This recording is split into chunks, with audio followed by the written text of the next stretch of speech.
नमस्कार दोस्तों, वंदे मातरम। मैं वाई के शर्मा और आप देख रहे हैं 360 डिग्री मैथ। दोस्तों आज बात करेंगे ट्रेन का पार्ट 2, ठीक है। और इसमें सर हम आपको है ना आगे का टाइप देने वाले हैं, जिसमें कहीं ना कहीं बहुत ही इम्पोर्टेंट टाइप है सर, है ना। तो वीडियो को एकदम लास्ट तक देखिएगा। और इससे पहले जो पार्ट 1 हम आपको दिए हैं सर, उसमें हम बेसिक चीज़ दिए हैं, ठीक है, बेसिक बातें हैं। और 1 से लेकर के 5 तक का अलग अलग टाइप भी दिए हैं, ठीक है। तो सबसे पहले कोशिश कीजिए कि पार्ट 1 देख लीजिए और उसके बाद पार्ट 2 देखिए, जिससे कि आपको है ना बेसिक से लेकर के एडवांस तक के आपको पूरा कंप्लीट होता जाएगा, ठीक है। तो चलिए दोस्तों स्टार्ट करेंगे वीडियो, है ना, और समझते चलेंगे एकदम बिल्कुल आसान तरीक़ों से। तो आज का पहला प्रश्न देखिए दोस्तों, इस तरह से है। कहता है कि एक ट्रेन एक बिजली के खंभे को 18 सेकेंड में तथा 150 मीटर लंबे प्लेटफार्म को 24 सेकेंड में पार करती है, तो ट्रेन की लंबाई क्या है। देखिए दोस्तों, जो हम पहले पार्ट में आपको वीडियो दिए हैं उसमें बेसिक चीज़ जो है ना, सभी क्वेश्चन में वही अप्लाई होगा दोस्तों, है ना। इसलिए मैं कह रहा हूँ कि पहले पार्ट 1 देख लीजिए, उसके बाद पार्ट 2 देखिए, जिससे कि आपको है ना क्वेश्चन आसानी से समझ में आएगा, ठीक है। देखिए, तो इसमें क्या करना था आपको दोस्तों, कहा है पहले एक डायग्राम के थ्रू हम समझाने की कोशिश करते हैं, ठीक है। देखिए, एक ट्रेन था दोस्तों, ठीक है, और कहा कि एक खंभा है और एक 150 मीटर लंबा प्लेटफार्म है। पहले समझा देते हैं, उसके बाद देख लीजिए किस तरह से आसानी से बनेगा, ठीक है। ये जो ट्रेन है दोस्तों, इसको पार करने के लिए यानी खंभे को पार करने के लिए 18 सेकेंड का समय लेता है, ठीक है। और 150 मीटर लंबे जब प्लेटफॉर्म को पार करता है तो इसको 24 सेकेंड लेता है पार करने के लिए। अच्छा दोस्तों, एक चीज़ आपको हम बताए थे बेसिक चीज़ में कि यदि ट्रेन किसी खंभे को पार कर रहा है, किसी सिग्नल को पार कर रहा है, ऐसे वस्तु को पार कर रहा है जिसका दूरी ना के बराबर माना जाएगा, तो ऐसे अवस्था में दोस्तों ट्रेन के द्वारा जो तय की गई कुल दूरी होता था वो ट्रेन की अपनी खुद लंबाई होता था, ठीक है। लेकिन दूसरी अवस्था में ये भी बताए थे कि यदि कोई ट्रेन है ना किसी प्लेटफॉर्म को पार करता है, कुछ ऐसे वस्तु को पार करता है जिसका कुछ दूरी होता है, ठीक है, जैसे प्लेटफॉर्म हो गया, ब्रिज हो गया, ठीक है। तो ऐसे में ट्रेन द्वारा तय की गई जो कुल दूरी बताए थे दोस्तों, वो ट्रेन की लंबाई प्लस प्लेटफॉर्म की लंबाई, या फिर ब्रिज है तो ब्रिज की लंबाई, ठीक है। तो यहाँ पर दोस्तों ये समझना है कि ट्रेन की आपसे लंबाई पूछा है, इसका मतलब ट्रेन का ना तो लंबाई पता है आपको और ना ही इसका चाल पता है, ठीक है। तो हम ऐसा करते हैं दोस्तों, इस प्रश्न में दोनों का जवाब देने की कोशिश करते हैं, ट्रेन की लंबाई का भी और चाल का भी, जिससे आपको कोई भी परेशानी नहीं होगा, ठीक है। तो पहले अवस्था में दोस्तों जब ट्रेन जो है एक खंभे को पार किया होगा 18 सेकेंड में, तो उसका चाल वहां पर से क्या हो सकता है, तो चाल बराबर क्या होता है, दूरी बटा समय। तो पहले अवस्था में मान लेते हैं एक सुविधा के लिए कि ट्रेन की अगर लंबाई टी होगा, है ना, एक सुविधा के लिए, जो आगे जाके हम इसका यूज नहीं करेंगे दोस्तों, पहले समझाने के लिए करते हैं। तो अगर हम टी में 18 से भाग देते हैं दोस्तों, तो क्या निकल जाएगा, ये चाल। किसका चाल निकला दोस्तों, तो ट्रेन का चाल, ठीक है। उसके बाद कहा कि अगर ट्रेन जो है यही 150 मीटर लंबे प्लेटफार्म को पार करता है दोस्तों, तो ट्रेन द्वारा तय की गई कुल दूरी क्या होगा, तो ट्रेन प्लस टी प्लस 150, ठीक है, टी प्लस 150, ये दूरी हो गया। अच्छा दोस्तों, दूरी बराबर क्या लिखते थे हम लोग, चाल गुना समय करते थे कि नहीं।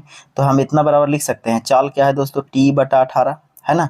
तो हम यहाँ से लिख सकते हैं टी बटे 18 और गुना समय। समय क्या लगा है दोस्तों इसको पार करने के लिए, बताइए 24 सेकेंड। तो यहाँ 24 से अगर गुना करते हैं दोस्तों, तो ये वाला दूरी और ये वाला दूरी आपस में दोनों क्या हो जाएंगे, बराबर हो जाएंगे, ठीक है, दूरी बराबर दूरी।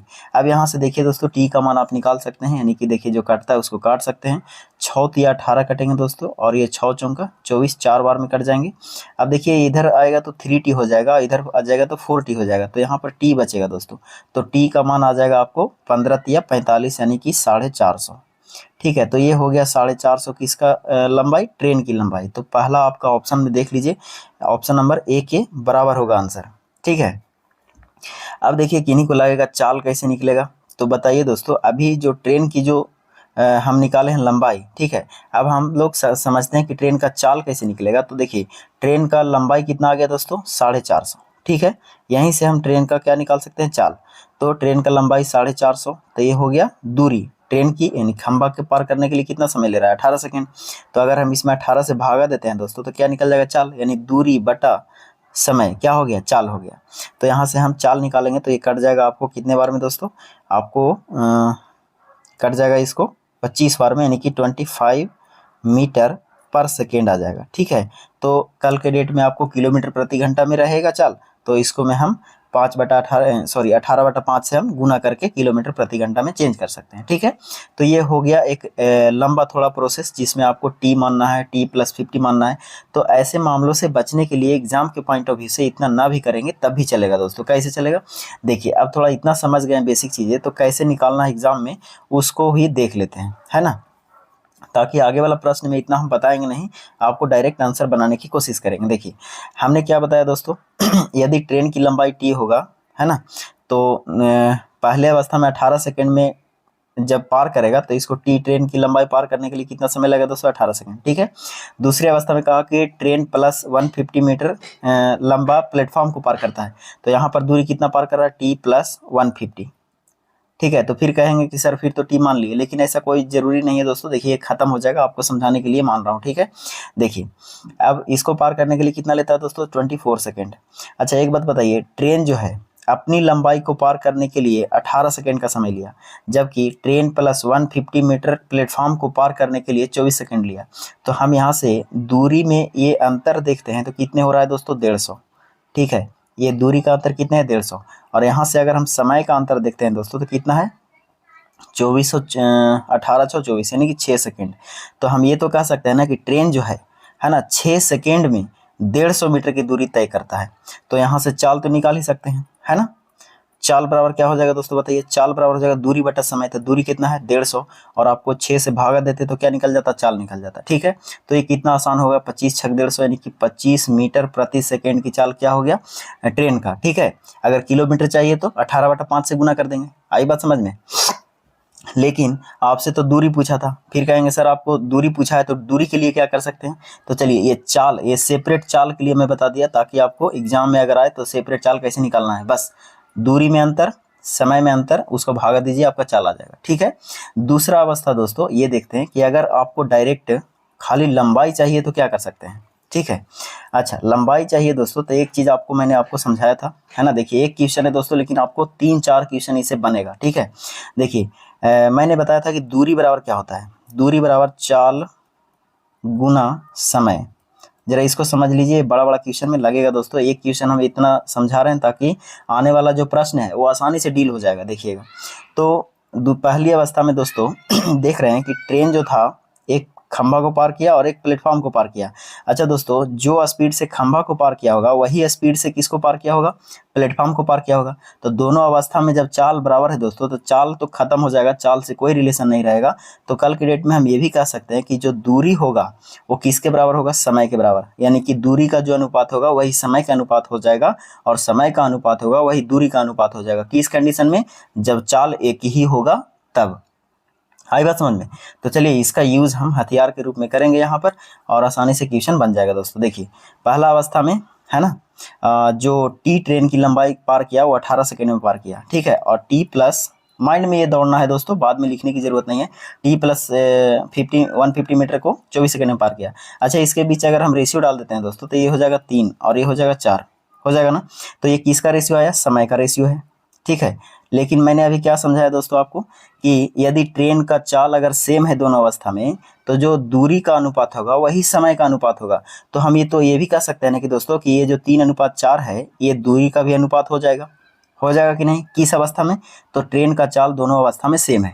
तो यहाँ से हम जो दूरी का अनुपात है वही समय का अनुपात होगा। तो हम यहाँ से अंतर कर सकते हैं। देखिए दोनों में अंतर कितने का है, दूरी का 150 मीटर, है ना। और हम लोग कहेंगे तो दोनों में अंतर कितने का है, दूरी का 1, है ना। 3 और 4 में अंतर कितने का, 1 का। और यहाँ से अगर हम दोस्तों 3 से गुना करते हैं तो किसका लंबाई निकलेगा, डायरेक्ट ट्रेन की लंबाई निकलेगा। और अगर हम 4 से गुना करते हैं तो टी प्लस 150 यानी ट्रेन प्लस प्लेटफॉर्म की लंबाई निकल जाएगा। ठीक है, तो हम ऐसा करते हैं कि 3 से डायरेक्ट गुना कर देते हैं दोस्तों। जैसे ही 3 से गुना कीजिएगा तो 15 तिया क्या हो गया दोस्तों, 45। यानी ये चीज़ आपको हमेशा एग्जाम में फॉलो करना है। बस दूरी में अंतर करना है, और समय का जो अनुपात होगा वही दूरी का अनुपात होगा। किस कंडीशन में दोस्तों, तो जब ट्रेन की चाल दोनों अवस्था में, दोनों परिस्थिति में एक ही रहेगा। ठीक है, चलिए, कोई दिक्कत नहीं होना चाहिए दोस्तों, उम्मीद करेंगे, ठीक है। इससे बेहतर टेक्निक इसमें नहीं आ सकता है। हाँ, एग्जाम के पॉइंट ऑफ व्यू से इसको तेज कर सकते हैं। जब इतना समझ गए तो इतना लिखने की जरूरत भी नहीं रहता है दोस्तों, ये समझाने के लिए लिखा जाता है ताकि आप भूले नहीं। अभी देखिए क्या लग सकते थे, यहीं लिख सकते थे 18 और 150 मीटर लंबे प्लेटफॉर्म को कितने सेकंड में पार किया, 24। इसी का तो आपको अनुपात करना है, 3 अनुपात कितना दोस्तों, 4। ठीक है, ये हो गया समय का अनुपात, यानी हम इसका अगर चाल बराबर है, माइंड में चलना चाहिए, ट्रेन तो एक ही है ना, और एक ही चाल से चल रही है। इसका मतलब है कि जो समय का अनुपात होगा वही दूरी का अनुपात हो जाएगा। तो इसका अंतर, और बस अंतर कितना है, ट्रेन अपनी लंबाई को पार करेगा और ट्रेन प्लेटफॉर्म को पार करेगा, तो दोनों में अंतर देखेंगे तो खाली प्लेटफॉर्म का अंतर आएगा। तो अंतर कितने हैं, 150 का। हम लोग यहाँ से अंतर कहेंगे 1 का, और इधर 3 से गुना करेंगे तो हो जाएगा 15 × 45, यानी 450 मीटर आपका आंसर हो जाएगा। ठीक है, चलिए अब रहने देते हैं दोस्तों। अगला प्रश्न देखिए, अगला प्रश्न क्या कहता है देखिए। तो अब इस प्रश्न को बनाने में ज़्यादा समय नहीं लगेगा। देखिए, एक ट्रेन 200 मीटर लंबे पुल को 20 सेकंड में पार करता है ना। अब डायरेक्ट लिखते हैं दोस्तों, माइंड में चलना चाहिए। जब ट्रेन 200 मीटर लंबे प्लेटफॉर्म को पार करेगा मतलब t+200 पार करेगा, ठीक है। और उसके बाद में जब 300 मीटर लंबे प्लेटफॉर्म को पार करेगा, इसका मतलब है कि कितना दूरी तय करेगा, तो t प्लस कितने, 300, ठीक है।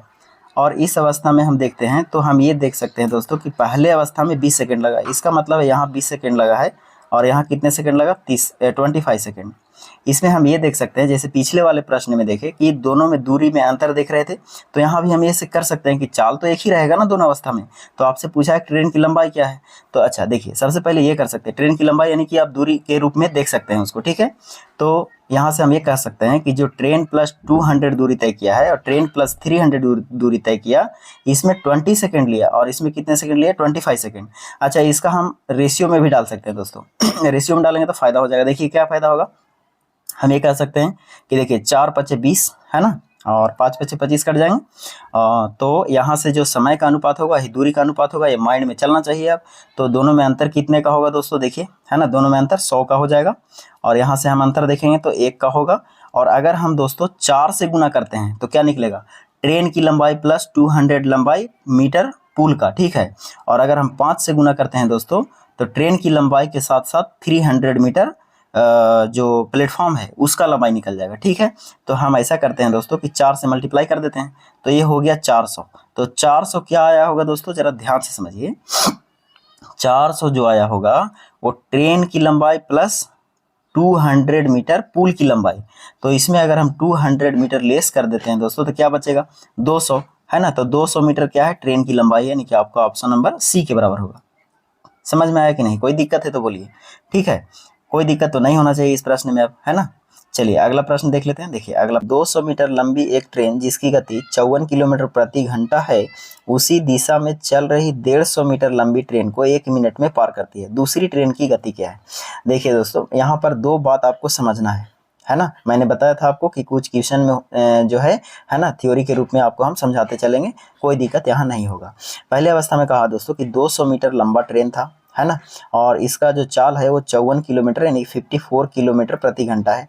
इसी दिशा में सेम डायरेक्शन में इस तरह से आगे चल रहा है 150 मीटर लंबा जो दूसरी ट्रेन है ना, उसको जो है पीछे वाला ट्रेन यानी पहले वाला ट्रेन 60 सेकेंड में पार कर जाता है, यानी कि 60 सेकेंड लेता है, यानी 1 मिनट लेता है, ठीक है। तो कहा कि दूसरे ट्रेन की चाल क्या है। देखिए दोस्तों, यहाँ 2 पॉइंट समझने वाली है। पहली अवस्था ये है कि ट्रेन जो है सेम डायरेक्शन में चल रहा है, तो सेम डायरेक्शन में चल रहा है तो चाल क्या होगा, चाल का जो है डिफरेंट निकलेगा, यानी कि चालों में अंतर हो जाएगा, ठीक है। और देखिए मैंने बताया था बेसिक चीज में, है ना, इसलिए मैं बोल रहा हूँ, पहले पार्ट 1 देख लीजिए। देखिए जब दोनों ट्रेन एक ही दिशा में चले दोस्तों, तो इसके बीच चालों में क्या हो जाता है, अंतर हो जाता है। लेकिन यही ट्रेन अगर एक दूसरे के विपरीत चले, तब यहाँ पर चालों का क्या निकलता है, योग निकलता है, ठीक है, योग हो जाता है। तो अभी अगर हम यहाँ चाल निकालेंगे दोस्तों, तो कौन सा चाल निकलेगा, तो चालों का अंतर निकलेगा, ठीक है। चालों का क्या निकलेगा, अंतर निकलेगा, रिलेटिव स्पीड घट जाएगा, ठीक है। तो यहाँ पर एक पॉइंट हो गया। दूसरा पॉइंट ये होगा दोस्तों कि ट्रेन का चाल घटेगा या जुटेगा, ये तो रिलेटिव स्पीड तय करेगा। लेकिन ध्यान रखना वाली बात ये होगा कि ट्रेन द्वारा तय की गई कुल जो दूरी होगा वो दोनों ट्रेन के लंबाई के योग के बराबर होगा, ठीक है। चलिए ये बात समझ में आ गया। तो यहाँ अगर समझ में आ गया दोस्तों, तो ये क्वेश्चन जो है एकदम बिल्कुल जरूरत से ज्यादा ईजी हो गया। आइए डायरेक्ट चाल निकालते हैं दोस्तों, है ना। तो चाल निकालते हैं। चाल बराबर क्या होगा, दूरी बटे समय। दूरी क्या होगा दोस्तों, 150 मीटर, और ये 150 मीटर और 200 मीटर, तो 350 मीटर हो गया। 350 मीटर और बटे क्या करेंगे, समय, यानी समय कितना है, 60 सेकेंड। 60 सेकेंड ये हो गया मीटर पर सेकेंड चाल। कौन सा चाल हो गया दोस्तों, मीटर पर सेकेंड चाल हो गया। तो मीटर पर सेकेंड चाल को किलोमीटर प्रति घंटा में चेंज करने के लिए 18 बटे क्या करेंगे, 5 से गुना कर देंगे। तो ध्यान रखेंगे ये कटने के बाद देखिए चाल क्या आ जाता है, 0 से 0 कट जाएंगे दोस्तों, है ना। और इसको काटिएगा तो 6 तिया 18 3 बार में कट जाएंगे, और इसको 5 7 35, है ना, 7 बार में कट जाएंगे, 7 तिया 21, 21 किलोमीटर आ रहा है दोस्तों, है ना, 21 किलोमीटर प्रति घंटा। ठीक है, ये जो 21 किलोमीटर प्रति घंटा आ रहा है, ये कैसा चाल आया होगा दोस्तों, है ना। तो ये चालों का योग आया होगा, सॉरी, चालों का क्या आया होगा दोस्तों, सेम डायरेक्शन में, तो चालों का अंतर आया होगा। अगर पहला ट्रेन ए मानते हैं, सुविधा के लिए मैं ऐसा मान लेता हूँ, ए माइनस बी, है ना। अगर दूसरा ट्रेन बी होगा, पहला ट्रेन ए होगा, ऐसा मान रहे हैं, लेकिन माइंड मानना नहीं है, माइंड में आपको सेट होना चाहिए चीज। देखिए, तो ए माइनस बी का मान आ गया कितना दोस्तों, 21 किलोमीटर प्रति घंटा। तो उसी तरह से कहा दोस्तों कि पहले ट्रेन का जो गति है 54 किलोमीटर प्रति घंटा है, तो दूसरा का क्या होगा, इसका अगर 54 किलोमीटर प्रति घंटा रहेगा दोस्तों, देखिए पहले ट्रेन का यानी चाल जो है 54 किलोमीटर प्रति घंटा है, तो बी का मान आपसे पूछा है, तो यहाँ से बी का मान निकल जाएगा। यानी बी, देखिए ए इधर प्लस में है, इधर आएगा 21, माइनस में हो जाएगा, उधर चला जाएगा तो प्लस में हो जाएगा, यानी 54 में से 21 घटेगा। तो फाइनली आप यही कर सकते हैं दोस्तों कि चालों में अंतर निकला है, इसका मतलब है कि 54 में से कितना घटाना पड़ेगा, 21, और 54 में से 21 घटाइएगा दोस्तों तो 23 हो जाएगा। यानी कि आपका ऑप्शन नंबर देख लीजिए, ऑप्शन नंबर डी के बराबर होगा। कोई दिक्कत नहीं होना चाहिए। ठीक है, चलिए आगे बढ़ते हैं दोस्तों। अगला प्रश्न देखिए, अगला प्रश्न क्या कहा दोस्तों कि 60 किलोमीटर प्रति घंटा की गति से चाल से चलती हुई 200 मीटर लंबी ट्रेन विपरीत दिशा में आती हुई 100 मीटर लंबी ट्रेन को 12 सेकंड में पार करती है। अभी पीछे वाला क्वेश्चन में दोस्तों क्या कहा, है ना, सेम डायरेक्शन में चल रहा था, अभी यहाँ पर क्वेश्चन अपोजिट डायरेक्शन से आ गया। दिक्कत कुछ भी नहीं है, यहाँ भी दूसरी ट्रेन की चाल पूछा है यहाँ, यानी आपको यही समझना है कि जब ट्रेन एक दूसरे के विपरीत चल रहा है तो कौन सा स्पीड होगा, और ट्रेन जब सेम डायरेक्शन में चल रहा है तब कौन सा चाल होगा। ठीक है, बस इतना अगर आपको समझ में आ गया तो ये क्वेश्चन बनने में कोई भी टाइम नहीं लगता है। अभी यहाँ भी हम चाल निकालेंगे दोस्तों डायरेक्ट, है ना। देखिए, तो चाल बराबर क्या लिख सकते हैं दोस्तों, चाल बराबर दूरी बटा समय। दूरी क्या होगा, देखिए 200 मीटर और 100 मीटर, तो टोटल कितने हो गए, 300 मीटर। 300 मीटर बटे समय कितना लिया, 12 सेकंड। 12 सेकंड ये हो गया मीटर पर सेकंड चाल, लेकिन हमको तो किलोमीटर प्रति घंटा में दिया हुआ है ना पहला चाल 60 किलोमीटर। तो ऐसा करते हैं कि इसको किलोमीटर प्रति घंटा में चेंज कर देते हैं दोस्तों, तो 18 बटे क्या हो जाएगा, 5। अब जो कटता है काट दीजिए, देखिए 6 दूनी 12 कटेंगे, 6 तिया 18 कट जाएंगे दोस्तों, और भी कटेंगे तो ये काट दीजिए, 5 दूना 10, यानी 1 जीरो गायब हो जाएगा, 30 तिया 90, यानी 90 किलोमीटर प्रति घंटा है दोस्तों। क्या है, 90 किलोमीटर प्रति घंटा चाल। तो एक ऐसा चाल आया, ध्यान में ही रखना है, एक ऐसा चाल आया, तो ये चालों का योग आया होगा। क्या आया होगा, योग। तो ए प्लस बी का मान आ गया, है ना, ऐसा मानना है माइंड में।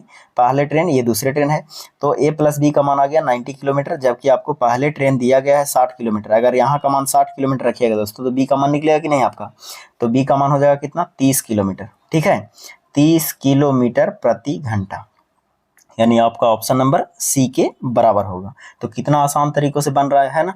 तो चलिए आगे बढ़ते हैं दोस्तों अगले प्रश्न की। देखिए अगला प्रश्न क्या कहा, कहा है कि 200 मीटर, अगला प्रश्न देखिए, यही तो फिर से दोबारा आ गया दोस्तों, है ना, ये प्रश्न दोबारा आ गया शायद, उसी दिशा में 90 किलोमीटर प्रति घंटा नहीं। देखिए दोस्तों दूसरा प्रश्न है, कोई बात नहीं। देखिए कहा कि 200 मीटर लंबी ट्रेन जिसकी गति 90 किलोमीटर प्रति घंटा है, उसी दिशा में 60 किलोमीटर प्रति घंटा की चाल से चल रही दूसरी ट्रेन को 1 मिनट में पार करती है। दूसरी ट्रेन की लंबाई क्या है।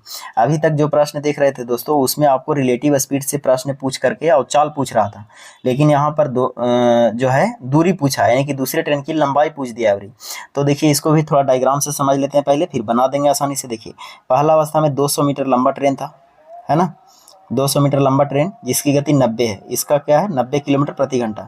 उसी दिशा में 60 किलोमीटर प्रति घंटा की चाल से चल रहा दूसरी ट्रेन को, है ना, उसी दिशा मतलब बोले तो सेम डायरेक्शन में, है ना, 60 किलोमीटर प्रति घंटा की चाल से चल रहा है दोस्तों, और ये पीछे वाला जो ट्रेन है इसको पार कर जाता है कितना, तो 60 सेकेंड में। कितने सेकंड में, 60 सेकंड, यानी 1 मिनट में 60 सेकंड होता है दोस्तों, तो 60 सेकंड में पार कर गया। तो कहा कि बताइए दूसरे ट्रेन की लंबाई क्या है, इसका वैल्यू आपको निकालना है।